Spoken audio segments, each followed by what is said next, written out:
सिंदखेडा तालुक्यातील दोंडाईचा इथं प्रहार संघटनेमार्फत आमदारांच्या घरासमोर आंदोलन व रक्तदान शिबिर। दोंडाईचा प्रतिनिधी प्रभाकर अडगाळे।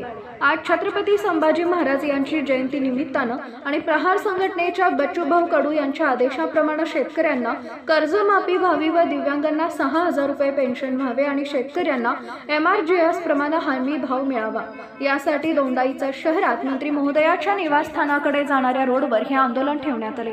तसेच रक्तदान शिबिर घेण्यात आले। यावेळी प्रहार संघटनेचे जिल्हाध्यक्ष वसंत बोरसे तसेच सिंदखेडा तालुका अध्यक्ष पंकज सिसोदिया, मंदाकिनी जाधव, सुनील पाटील, संजू भाऊ, युवराज भाऊ, साक्री तालुका प्रमुख जयेश बाबा, विकास मालचे, नानाभाऊ शेलार, रिया भोई, सीमा बागले, गणेश महाजन अशा 26 लोकांनी रक्तदान केले।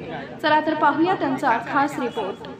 आपले वंदनीय बच्चूभाऊ कडू यांच्या नेतृत्वाखाली छत्रपती संभाजी महाराज यांच्या जयंतीनिमित्त संपूर्ण महाराष्ट्रात प्रत्येक मंत्र्यांच्या घरावर आपण रक्तदान आंदोलन करणार आहोत। हे आंदोलन करण्यामागचा उद्देश म्हणजे महात्मा ज्योतिबा फुले यांच्या जयंतीनिमित्त आपण जो टेमा आंदोलन घेतलं होतं की आमच्या मागण्या तुम्ही सरकारपर्यंत पोहोचवा, शेतकऱ्यांचा 7/12 कोरा करा आणि दिव्यांगांना 6,000 मानधन द्या। तर त्यावर आजपर्यंत सरकारने कुठलेही निर्णय घेतलेला नाही।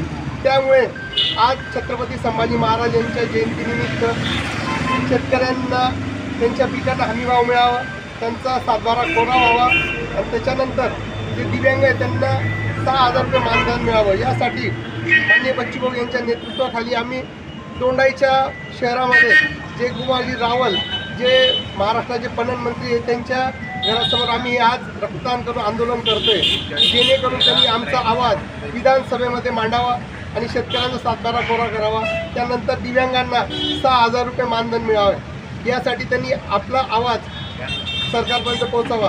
त्यासाठी आज हे आम्ही रक्तदान करून आंदोलन करतोय।